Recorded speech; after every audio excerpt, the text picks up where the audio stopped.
राज्य में श्रद्धांजलि सभा का आयोजन किया गया है। एनएमओपीएस यानी कि national movement for old pension scheme संगठन की तरफ से आपको बता दें कि इसके पहले 1 मई 2025 को इन कर्मचारियों के द्वारा दिल्ली के जंतर मंतर पर एक बड़ा कार्यक्रम किया जाना था पुरानी पेंशन बहाली को लेकर। लेकिन जब खबरें निकलकर सामने आती कि कश्मीर के पहलगाम में एक आतंकी हमला हुआ है जिसमें से भारत देश के कई लोग शहीद हो गए हैं, तो इन सारी चीजों को देखते हुए एनएमओपीएस की राष्ट्रीय कार्यकारिणी की तरफ से एक बहुत बड़ा निर्णय लिया जाता है जिसमें यह कहा जाता है कि इस कार्यक्रम को स्थगित कर दिया जाएगा। ये कार्यक्रम एक बहुत बड़ा कार्यक्रम होना था, इसमें लाखों की संख्या में कर्मचारी पहुंचने वाले थे और सिर्फ ये भारत देश का नहीं बल्कि पूरे विश्व का एक बहुत बड़ा कार्यक्रम होने जा रहा था, क्योंकि ये पुरानी पेंशन बहाली का कार्यक्रम था। हर एक कर्मचारी अपनी मांग को लेकर सड़क पर उतरने को तैयार था।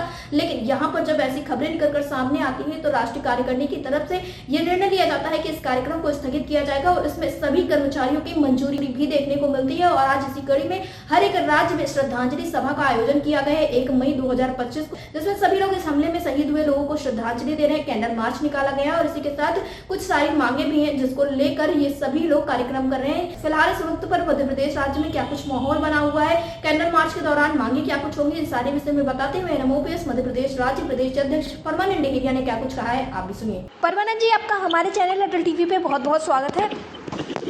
जी बहुत बहुत धन्यवाद मैडम जी। परमानंद जी, जिस तरह से देखने को मिल रहा है कि एनएमओपीएस की तरफ से तमाम सारे कार्यक्रम किए जाने की तैयारी की जा रही थी, लेकिन आतंकी हमले की वजह से उन सारे कार्यक्रमों को स्थगित किया और आज के दिन श्रद्धांजलि सभा का लगभग हर जगह पे आयोजन किया गया। तो मैं आपसे जानना चाहूँगी कि मध्य प्रदेश राज्य में आज क्या कुछ हो रहा है, आप लोग क्या कुछ तैयारियाँ कर रहे हैं? आज जो हमारे जम्मू कश्मीर में के पहलगांव में हमारे जो पर्यटक थे 26 पर्यटक, उनकी आतंकवादियों ने मतलब हमला करके उनको खत्म कर दिया। उन्हीं को श्रद्धांजलि देने के लिए राष्ट्रीय अध्यक्ष विजय कुमार बंधु जी ने और राष्ट्रीय कार्यकारिणी ने मीटिंग करके जो आज हमारा कार्यक्रम जंतर मंतर दिल्ली में प्रस्तावित था उसे स्थगित करते हुए श्रद्धांजलि सभा और कैंडल मार्च कर रहे हैं। और माननीय प्रधानमंत्री जी से हमने जो उस घटना से जिनके प्राण गए हैं उनके परिवारों को 1 करोड़ रुपया और एक परिवार को 1 लाख रुपया, साथ ही जो लोग क्षति मतलब अभी स्वास्थ्य लाभ ले रहे हैं लोगों को जो चोटें आई हैं उनके लिए निःशुल्क चिकित्सा सुविधा की माननीय प्रधानमंत्री मोदी जी से मांग करी।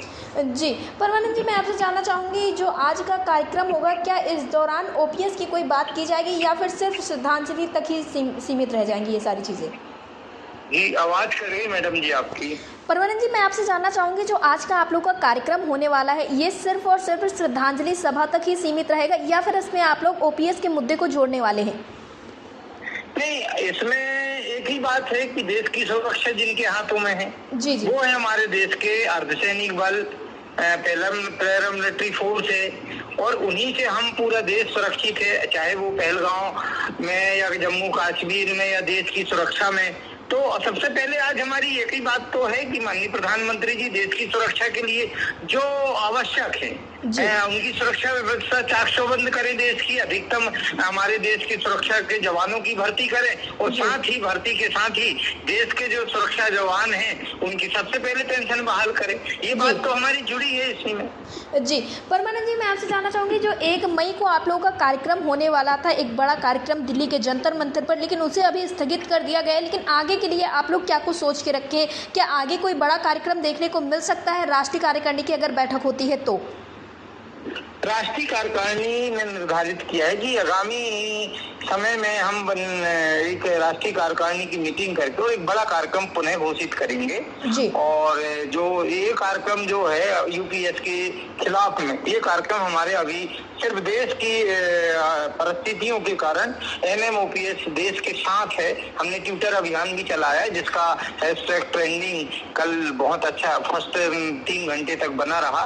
तो हम तो देश के साथ हैं, देश के कर्मचारी इनकी निर्माण में अहम भूमिका, देश के मजदूर इनकी निर्माण के राष्ट्र के निर्माण में अहम भूमिका है और हमारी भी वही संवेदना है। एनएमओपीएस के जो एनपीएसआरई कर्मचारी अधिकारी हैं इसमें हमारी सबसे बड़ी हमारी संवेदना जो है आज जो हम श्रद्धांजलि सभा करके उनको श्रद्धांजलि अर्पित करेंगे जो पहलगांव में जो घटना हुई है आतंकवादियों के द्वारा।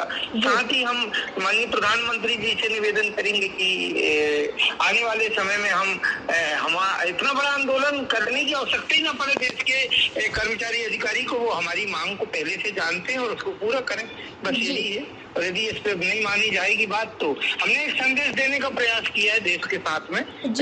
प्रधानमंत्री जी को कर्मचारी के साथ होना चाहिए, उनकी भावनाओं का सम्मान करना चाहिए, और नहीं करेंगे तो निश्चित तौर से आंदोलन होगा। और ये आंदोलन की जिम्मेदारी शासन प्रशासन की नहीं, वरन देश के प्रधानमंत्री और केंद्र सरकार की। जी, परमानंद जी, एयरटेल टीवी से जुड़ने के लिए धन्यवाद।